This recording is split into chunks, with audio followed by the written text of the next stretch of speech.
Costing $145,000, the Sterad machine looks more front-end loaded washing machine than cutting-edge technology. While the more common autoclave machines will remain in use at the NIB private hospital, the new machine means delicate surgical equipment, which up till now couldn't be fully treated, will be 100% germ-free. Previously, with a lot of things that couldn't be sterilised were actually classified as they were highly decontaminated, whereas now you have a sterile article. Unlike the autoclaves, which use superheated steam, the Sterad uses plasma to kill germs. A cartridge of hydrogen peroxide is inserted into the machine, which then floods the chamber. It then receives a massive electric jolt which turns the gas into plasma. No germ or virus can survive. While the technology has been in use in Sydney for several years, the NIB is the first in the Hunter to introduce the technology. Instead of New South Wales having their standard, Victoria having theirs, the Northern Territory having theirs, we've all guided under the same guidelines. So we're all conforming to a certain standard. Aside from greater peace of mind for patients, there's a major cost benefit in the plasma technology, prolonging the life of expensive surgical equipment. Phil Hind, NBN News.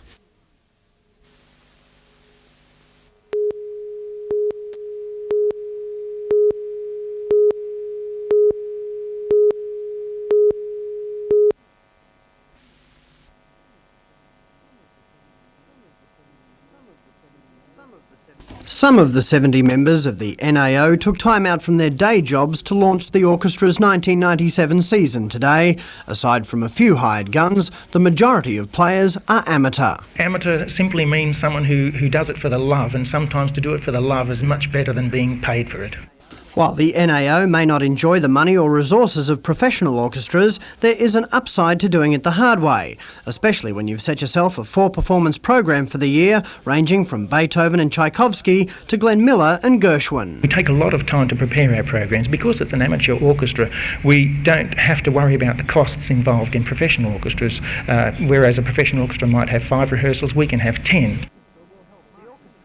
The orchestra will help mark Newcastle's bicentenary with a performance in June of a specially commissioned piece by 24-year-old pianist Brett Pajnik aimed at evoking the spirit of the city. It's more a mystical portrait, I think, of that particular thing that's unique to us, and that's the sort of waterway and the moods and expressions of the ocean around us. The NAO's first performance will be an outdoor proms concert next month.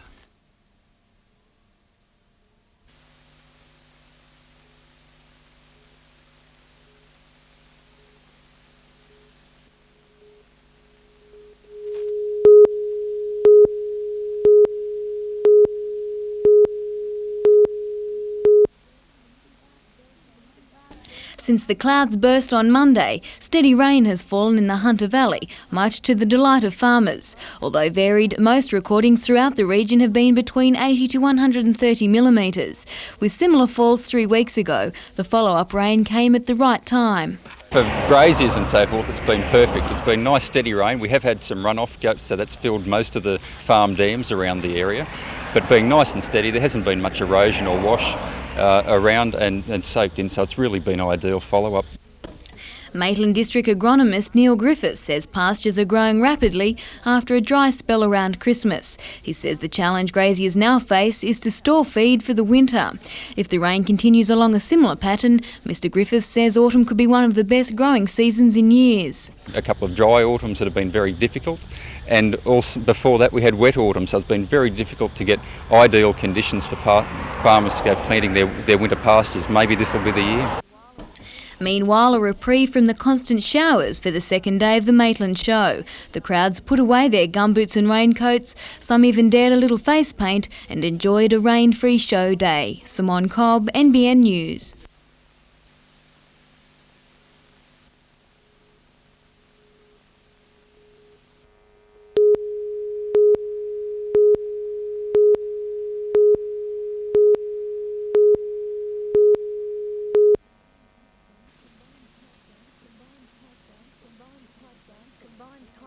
Combine tight dance sequences with a blokey sense of fun and you've got an international hit. Add some rugged good looks and you're a nomination for Cleo's Bachelor of the Year. It's sort of nice, but it's pretty tongue-in-cheek too, I think, really. It's a bit embarrassing. Sheldon Perry's Tap Dogs are back in Newcastle after their whirlwind tour of the world, a trip that's taken them from New Zealand to India and Tokyo to Hong Kong. But the Newcastle boys today went back to where it all began, the site that inspired their show. It's very much based on this sort of BHP sort of theme. Very industrial, very steel work sort of thing, with the big bluntstone boots, and it's very much that sort of work feel. Tap Dogs opens in Newcastle in April. Vanessa Spark, NBN News.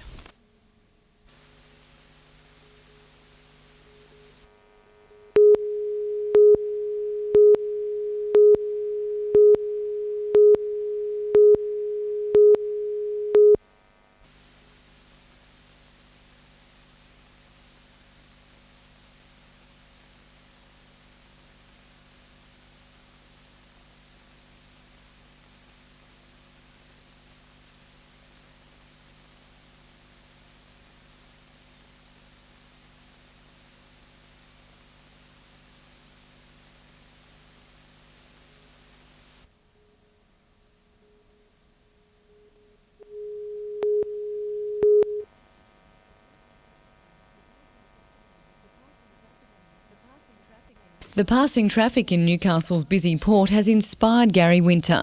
His love for boats is obvious. Those scarred with wear, the greater the attraction. Ships have got a character. It's like older cars or houses and buildings. His subjects include well-known vessels that have sailed into port, like the first steam pilot boat based in the city's waters. Taking up to 14 days to complete, each in Winter's collection is a testimony to his love for the sea. The exhibition is at Cooks Hill Galleries.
Drenching rain all week forced the match from Breakers Stadium to Western Oval last night. New South Wales up 1-0 at half-time before Northern charged back into the game.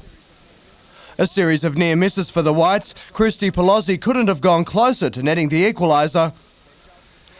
Then just as Northern again appeared set to level it all up, a foul in the box gave Australian striker Sonny Hughes a shot from the spot. The match finished 1-1. Newcastle warmed up for the Sawtell Sevens this morning, and so far it's gone to schedule on the paddock. The Wildfires thumped South West Rocks 45-0, Lismore City 52-0, before advancing to the finals with a 14-all draw with Brisbane West. 41 teams from Australia as well as overseas are competing in the tournament. Finals started a short time ago.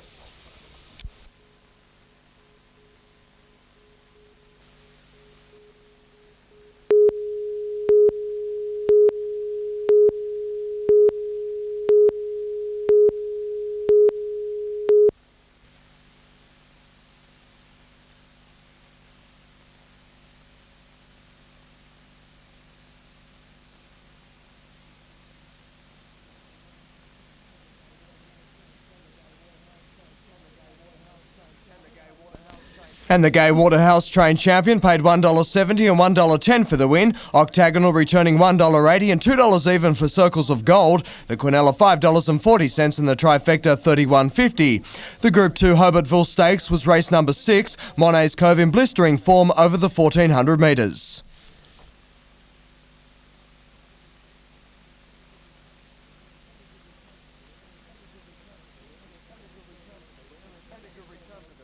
And a good return for the winner. He paid $15.50 and $3.40, the trifecta more than $1,800. At Flemington, the Group 1 Cadbury Guineas carried a prize purse of $350,000. Morwood, the short-priced favourite.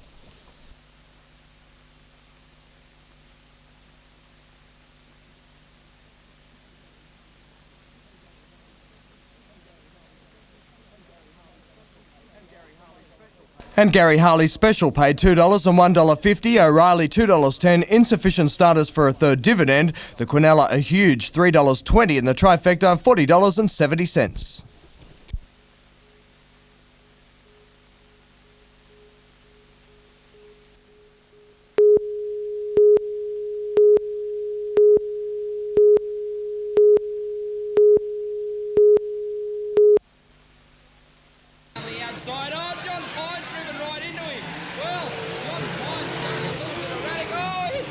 Carrying up and onto the wall. Around the wall he goes. Well, it's absolutely unbelievable.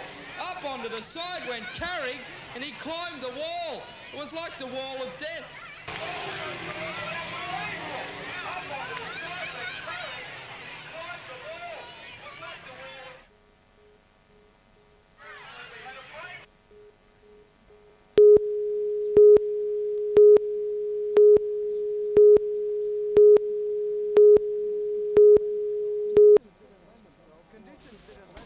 Conditions didn't lend themselves towards good football at Scully Park last night. The heavy ground, coupled with a long off-season, saw a lot of drop ball. And despite a handful of promising moves, scores were locked at 0-0 at quarter time. The second term was all nights. Newcastle's back stretched Balmain to the limits and Darren Albert finished off before Andrew John set up Owen Craigie for a 12-0 lead. There were some first-half hiccups. Brett Clements on report for this tackle on Glenn Morrison. The Knights were planning to streak further in front in the second term, but the Tigers edged back the margin. Then another Newcastle try put it out of reach, the Tigers scoring a consolation touchdown just before full-time. Meantime, at Wagga, a full-strength Canberra met a below-strength Hunter in a Super League trial, but the youthful Mariners kept their heads above water to score the opening four-pointer. But the depth of the Canberra team was just too much. For the first time in more than a year, Bradley Clyde, Ricky Stewart and Laurie Daly were together again, the trio outstanding in Canberra's 42-18 victory.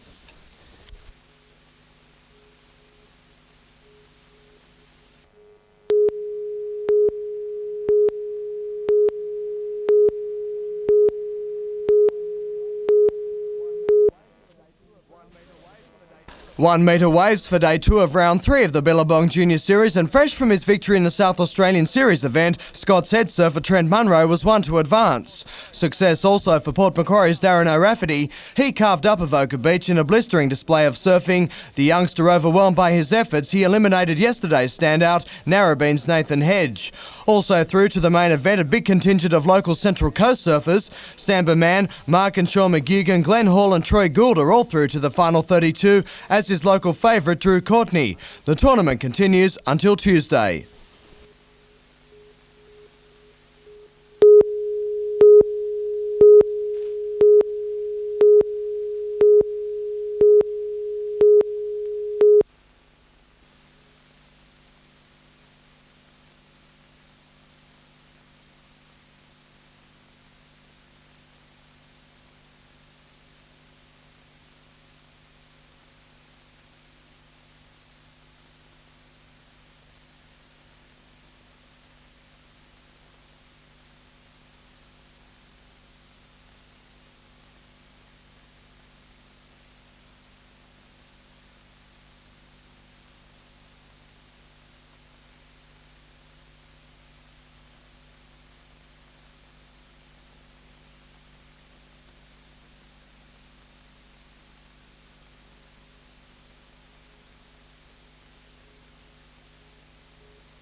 Steve Suros was about to close his mini-market in Cahaiba Road when a man burst into the store brandishing a 12-centimetre kitchen knife. The knife started to flicker and I thought this is no longer a joke, so I better do something, either give him the money or attack. Steve decided to attack, grabbing his squeeze mop and running towards the bandit. Then I chased him, rushed him, screaming a couple of kill words, and then he took off. Police found this battered pushbike just blocks away in Edward Street. It's believed it was used by the robber to ride to the store. Now police are warning other victims to take a more cautious approach when dealing with attackers. We'd be asking anyone, should they be involved in an armed robbery, to comply with the demands of the person. The man's described as in his mid-20s, tall, of solid build, with olive skin and dark hair. Meanwhile, police have released this picture of a man wanted for questioning in relation to the violent rape of an elderly Scone woman earlier this month. Police are concerned he may strike again and ask anyone with information to contact them immediately. Vanessa Spark, NBN News.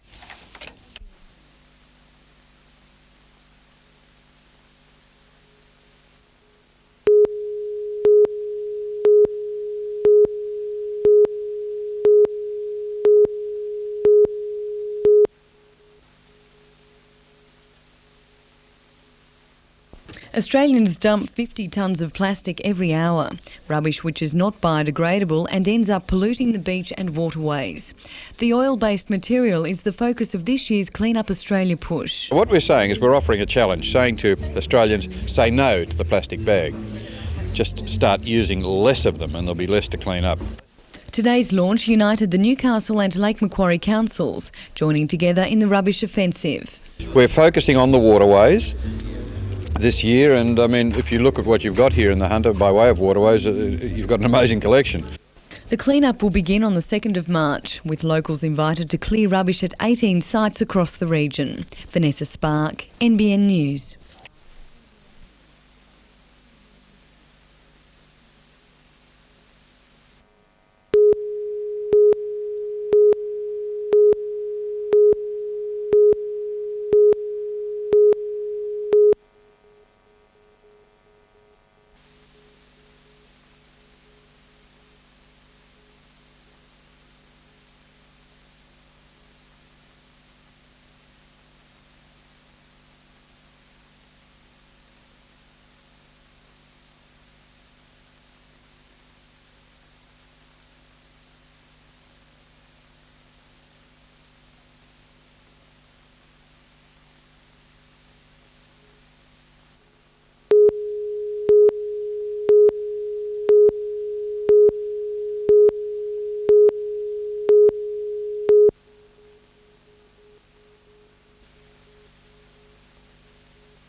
The number of university students studying physics in New South Wales has dropped by an average of 10% during the last 2 years. That's prompted physicists to promote a new image. The conventional view of a physicist is someone with fluffy white hair and a white coat sort of puffing on a pipe, and that's not the reality of the situation.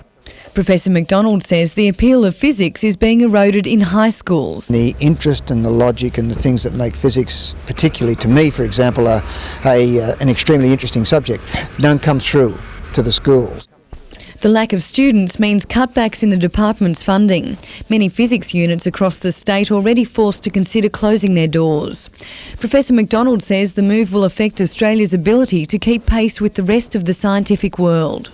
We run the danger of getting into a scientific backwater if care is not taken. Our science is good. The trouble is we're not doing enough of it. Vanessa Spark, NBN News.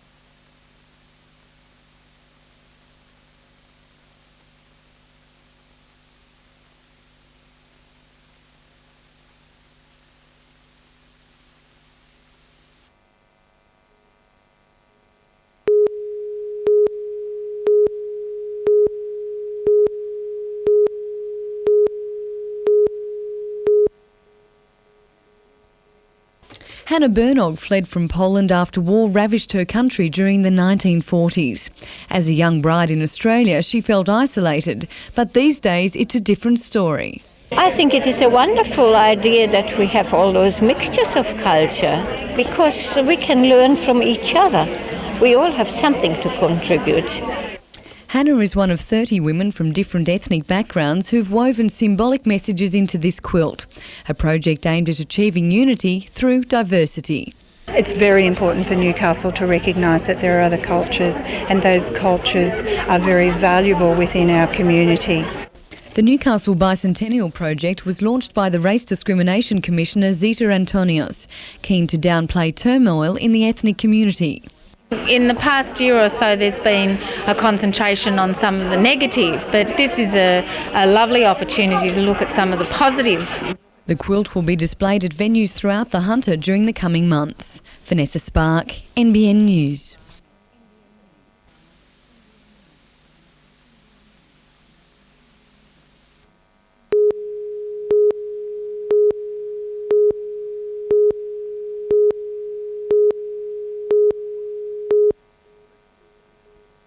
Virtually 100% of Australia's agricultural fertilisers are imported. Now the aptly named Phosphate Hill mine south of Mount Isa will offer farmers an alternative. Phosphate Hill has resources of more than 100 million tonnes of high-grade phosphate rock. Western Mining plans to set up a production plant producing 1 million tonnes of fertiliser a year. It will be marketed by its subsidiary Highfert. Although the cost is likely to remain the same, the company claims it will be safer for farmers to use. Contamination of fertiliser coming in from offshore sources with contaminants like heavy metals, the possibility of contamination by foreign grain and disease will be eliminated. New South Wales farmers are expected to be among the biggest users. In a joint venture, Highfert and its rival Pivot will spend $8 million building a second blending plant in Newcastle directly behind Highfert's current facility. The city was chosen because of its transport links. A fairly large proportion of what is produced in Queensland will be shipped into Newcastle and then distributed out into the New South Wales countryside from here.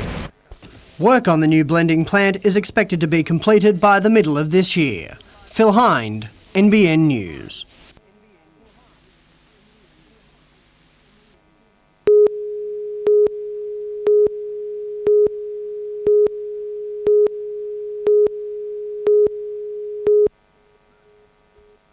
It's hard for a woman in the male-dominated sport of racing, but Leanne Olsen is making sure she's the one to watch. Today she put her money where her mouth is, sponsoring the 4th at Gosford. And Olsen wasn't in the stands for long. The 30-year-old aboard Babel's Boy over the 1,000 metres as she tried to win some of her money back.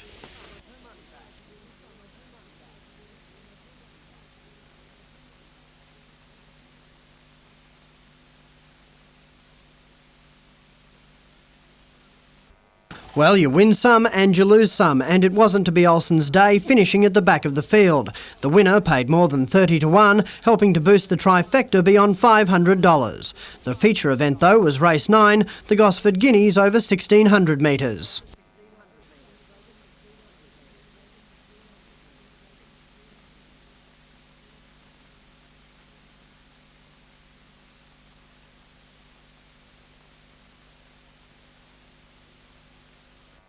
The winner paid $5.70 and $2. The trifecta, a very handy $3,644.90.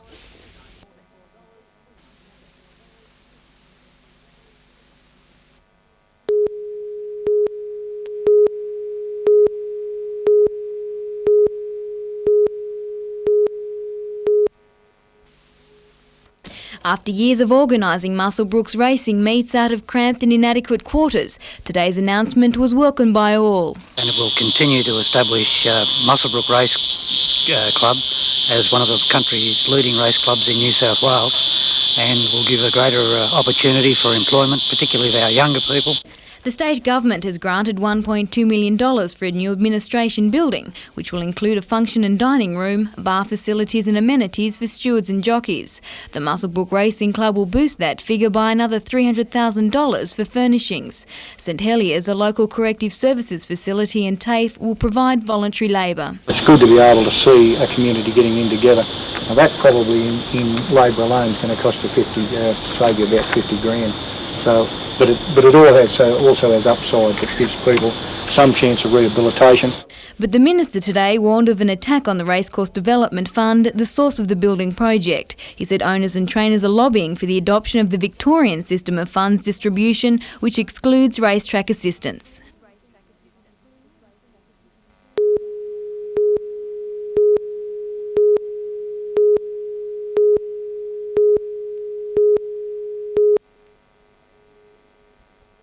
Later this year in the US, all city buses due for an engine overhaul will have to use the ceramic coating to meet strict new pollution controls.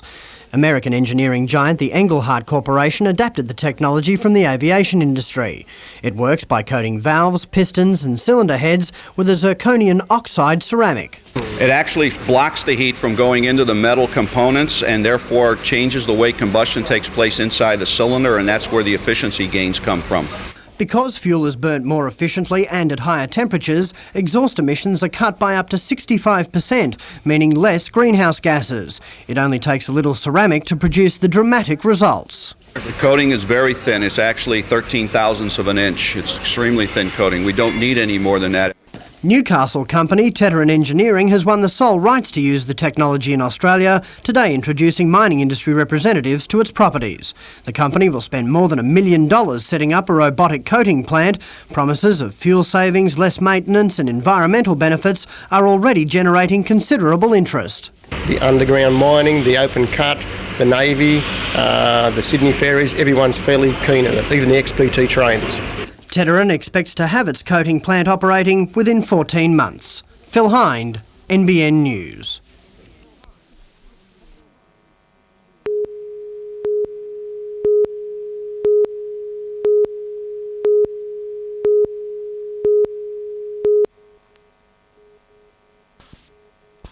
The Newcastle Knights completed its week-long training camp at Coffs Harbour this morning. Keen to avoid the heat, the session was brought forward. Robbie O'Davis, Paul Harrigan and Adam Muir all proving their fitness. The Knights meet Manly tomorrow night, knowing victory will give a psychological edge in the lead-up to the Optus Cup. If we can knock Manly off, even though it is a trial, it's a big bearing on the start of the season, from a confidence factor.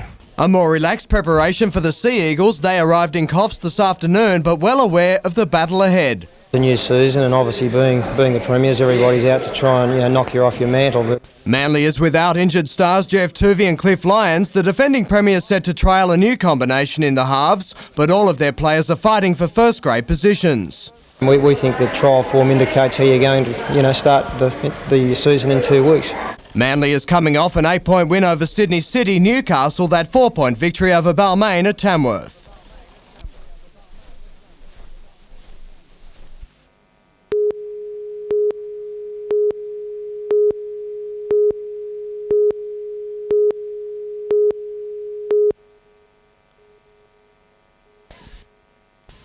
It's a match they're already meant to have played. Last weekend, flight problems from the Cook Islands kept the Mariners away from the clash with Canberra, but the team has been dealt no other blows for tonight's rematch, except the loss of one of the side's front rowers. We've lost Troy Stone, which is a blow, but hopefully with intense physio he'll be right for the first game. But Anthony Brand comes in there, and I was pretty impressed with the way he played in the second grade, so it gives another bloke an opportunity.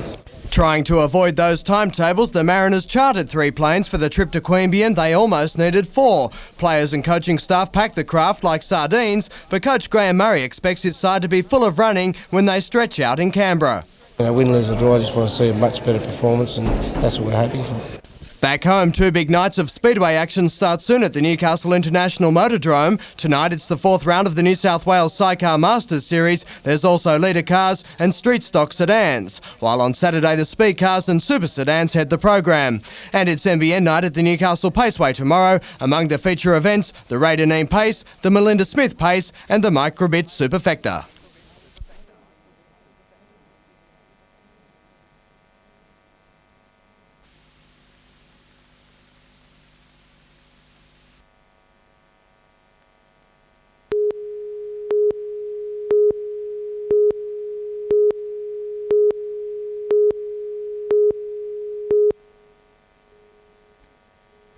Bringing young and old minds together can be a rewarding experience. They're nice and they like talking to you.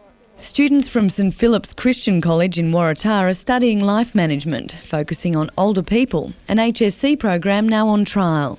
It involves a whole lot of core concepts like well-being, relationships, lifespan development and management. Course designer Val Allenson wants to challenge ageist attitudes in our community, encouraging young people to value older Australians and their role in society. If we don't have respect and understanding of our older generation, then our older generation isn't going to be looked after.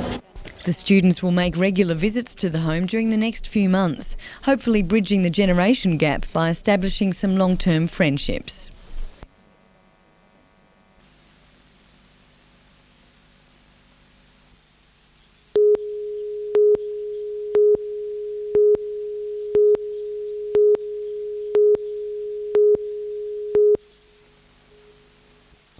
Newcastle has never beaten Wollongong City in the National Soccer League, but the biggest home crowd of the season packed Breakers Stadium to see a change of the tide. Early shots at goal missed their mark. Liam Baker outstanding in defence for the locals. Adam Brodbeck mirrored his efforts at the other end of the park. Then just as it was looking at being a scoreless first half, Matty Austin's pass found Liam Maguire and the cross found the captain Troy Halpin. 1-0, Coach Cosmina called on a similar second-half effort. Baker did his bit in goal. The Breakers keeper fended off every challenge. And when Maguire found space in attack, Newcastle almost sealed the result. But not the match. Newcastle held on to win 1-0, the victory breaking that 10-match winless streak against the Wolves. The next clash is against South Melbourne in a fortnight. Into the squad come Zane, Thomas, Ironside and Bennett, but captain Troy Halpin is out after receiving his 4th yellow card of the season in the first half.